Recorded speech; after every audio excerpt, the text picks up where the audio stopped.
everyone, and welcome to Nubian Beings. I am so excited because today we are going to be interviewing the lovely Eva Sonaike. We are in her beautiful studio in North London, so we're in for a treat. Eva, thank you so much for letting us come in and speak to you about your lovely brand and about your life. Absolute pleasure, Ade. It's always nice to have you here. It's always nice to have conversations with you. Fantastic. So, can you share your background and what inspired you to start Eva Sonaike? Okay, it's a very long story, and I try to keep it as short and precise as I can.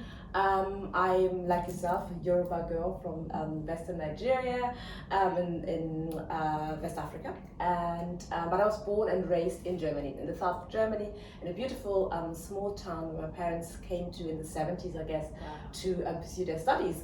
So born and raised in Germany, brought up there, and through my parents I was always exposed to art and design. My mom was a medical doctor, but my dad was an art historian, so always exposed to arts, culture, African culture, German culture, so it's a real melange.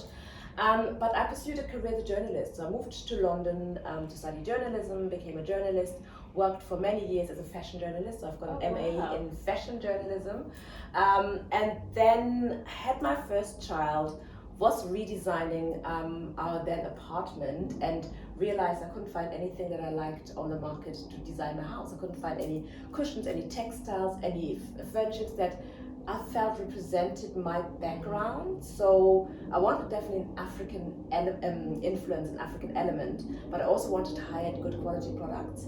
And I had a background in fashion, so I wanted something really kind of defined and specifically textures with beautiful designs. So I came up with the idea of doing it myself. I love that. And to keep it short, never thought that this will be my full-time kind of profession, and also that I will have such a global impact. But it took over Selfridges Liberty Fennec board, and I knew then that this is something viable. So over 15 years I've been doing this, nothing else. Love what I'm doing, and love telling stories, positive African-inspired stories through my designs.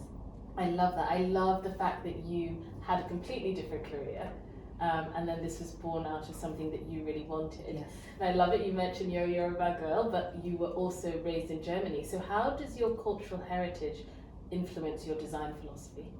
You know, it's a question a lot of people asked me, and only through the questions that you asked me and other people asked me before that actually came in, because I just designed what's on my mind, what's in me. And I feel that growing up in Germany is a very, I think, distinct design element. It's very static, very clear. So I think you can see that in my designs to a certain extent. I try to be as true to me, and I'm talking about myself. I mean, I don't want to say I represent or like authentic African design, but trying to be as true to me as possible. But I think the way I run the business, the way I show up, it's a mixture of both, because both have amazing elements, and I think they are both represented in me in the way I am very structured, I'm very organized, I have like my to-do lists, and I work, which is not necessarily really authentically Yoruba Nigerian, because we do things, I think, from a more kind of what's the word, energetic perspective. But my designs are totally energetic, so I design whenever I want to. But I think the combination of both makes us what we are. Yeah, I love that. And because when I recently moved, and as you're well aware, I've used a lot of your designs in my house, and it's because it just resonated with me. It felt fresh, it felt modern, it fit into my home, but it felt like me. Like it had those elements of my culture and the colours, and so you've succeeded, at least definitely for me, and clearly I love that, because it's for everyone. It should really be for everyone who appreciates it, to be honest with you. Not everyone appreciates it, totally get that, but I'm really happy to hear that, because that's what my mission is, basically, to bring in an African element into anyone who wants it and wants to appreciate it and learn from it as well, grow with it. Which leads perfectly into my next question, which is, why do you think it's important that African-inspired design is represented in the luxury home decor market? Yeah, someone else was asking me that. It's like, why do we have to be luxury? Because that is not necessarily accessible to everyone. I understand that. First of all, I wouldn't define us as luxury. I think we're premium into luxury. I mean, these rugs obviously are on a different price point where we are in the luxury section, but otherwise I think we're premium. Again, not necessarily accessible to everyone, but I feel, I mean, my answer to this question is why not? Love that. And I say that almost with a certain entitlement, I would say, because I feel that we should be represented everywhere. You know, but there are some amazing, beautiful African-inspired market brands who sell on like a maybe more affordable level, on a more high street level. We are in the premium. There's some really luxury brands. Why not? I think we should, like anyone else, be in every section of the offering. And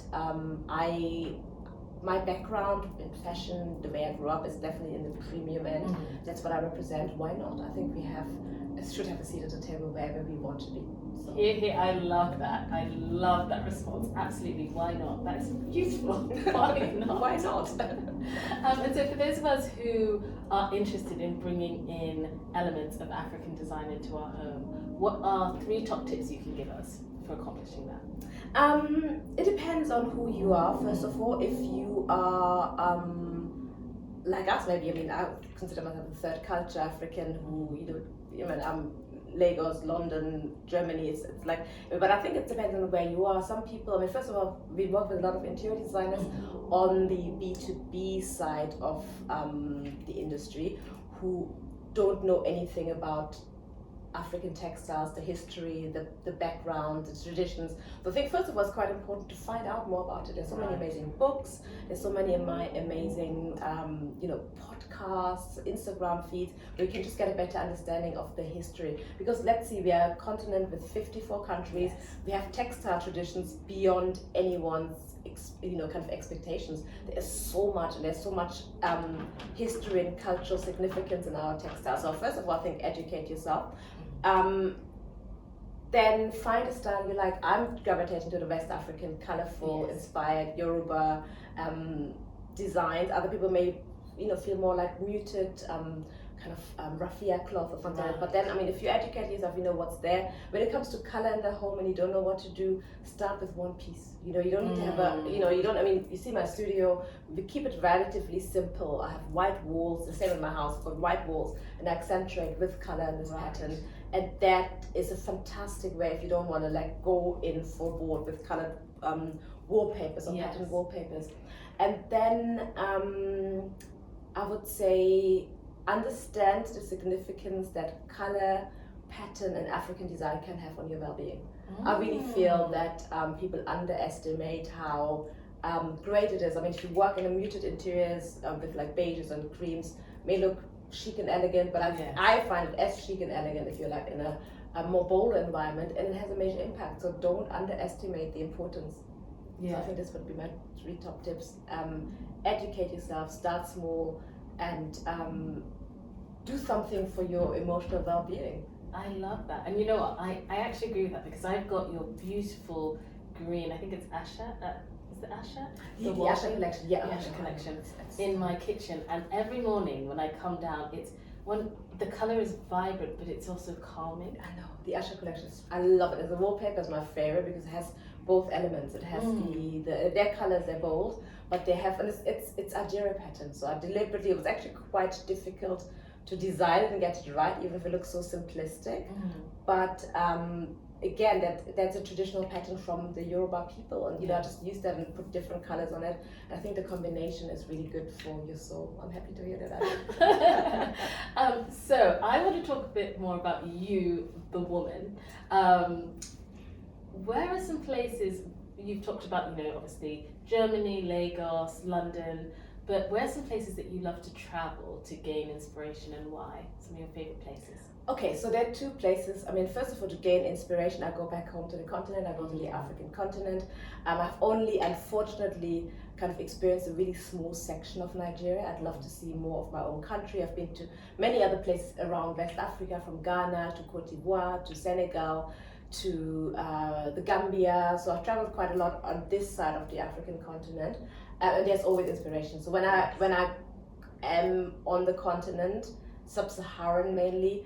That's why I go for inspiration, because when I'm there, I'm like a sponge. I just take in everything. Right. And new collections are born, new ideas are born, new confidence is born. It's not just about what you see, it's also how you feel. I love that. So I think that's really important.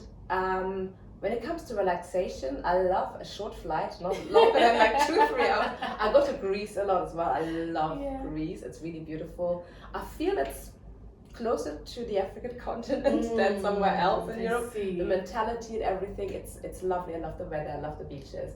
I want to explore more of the African continent. I think on my bucket list is Rwanda. Oh, I would love to see Rwanda. I would love to see the gorillas. I would love to see. There's some interesting kind of design hotels in Rwanda, which are just really interesting and inspiring interior designs. I would like to see Rwanda. I want to go on a safari, but I want to work with a African-owned safari company. I think there's some out there just to see, to support our people. Zanzibar is on the bucket list. I've done. Oh, you make me want to book a holiday. I know. I've done Latin America. I love that. I want to go back, but I think these are my key places. I think Rwanda and Zanzibar are the next places I want to explore. Fantastic. And as a busy entrepreneur, what do you do to unwind and to take care of yourself? I think this where structure comes in, and I think that's why maybe my Germanness comes in. I mean, I try not to. I used to be, all over the place, work 24/7, weekends, evenings.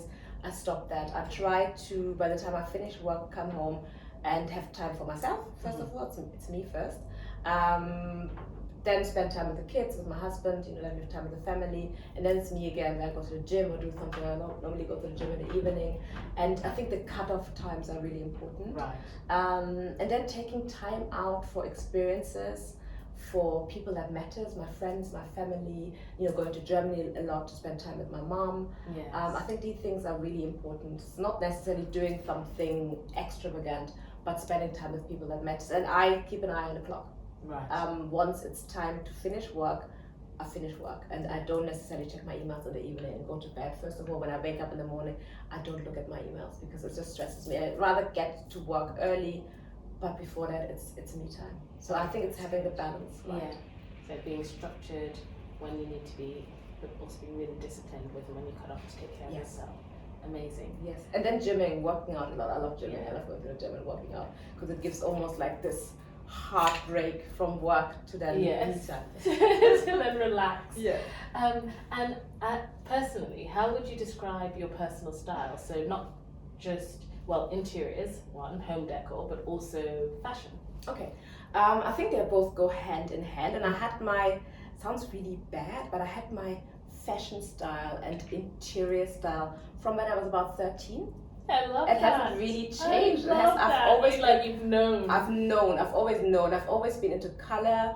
For example, I don't wear a lot of pattern because I'm surrounded by pattern. So I normally wear. I love a bold color. I love to make a statement. I like to enter a room and look different. Yes. I know. It's a bit boho. I've got a little bit of a boho element. I'm a bit. I love kind of these. Ibiza meets Marrakesh meets 1970s. Right, like flowy. Eco-y, like this kind of 70s kind of style. I love color. I'm at a phase where I love to, you go through phases when you invest and when you take investment. And I love to recycle. I don't need to have designer pieces anymore.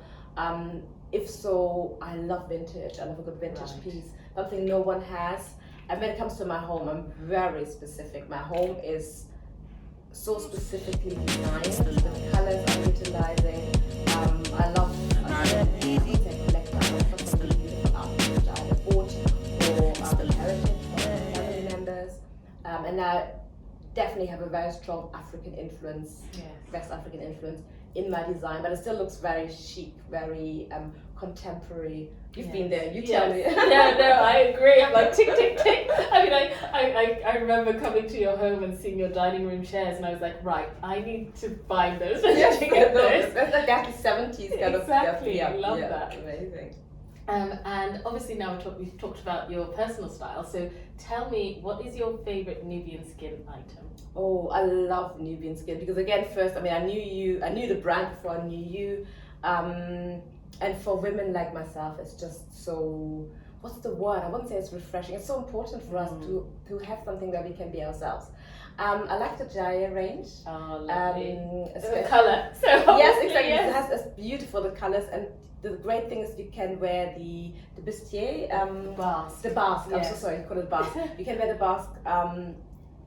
What's the word for it? You can wear it out. So sometimes I just wear it over like a dark blue blazer or something like that. And it just shines through a little bit. Or you can wear it underneath and feel really sexy and beautiful. So I love that. And for day to day, I think I just like the bodysuit. Lovely. Because it's classic. It's a classic. It keeps you in.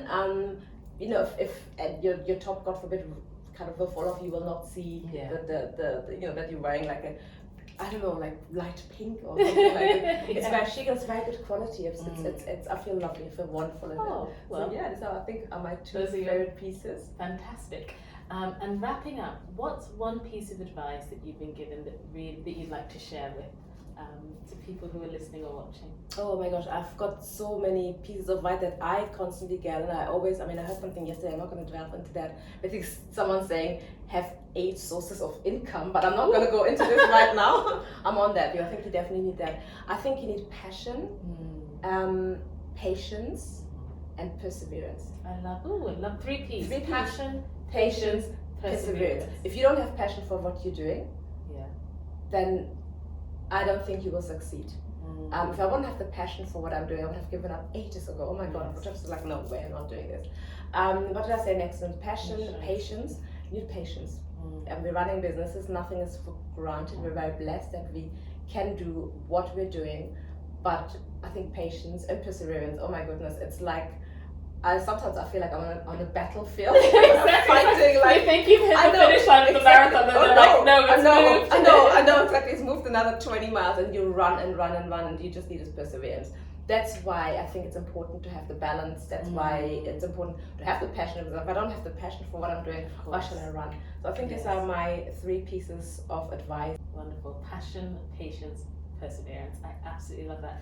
Eva, thank you so much for your time. It's it's just been beautiful being here, surrounded by all these beautiful colours and fabrics. But also, thank you for sharing a little bit about your journey and your personal life with us.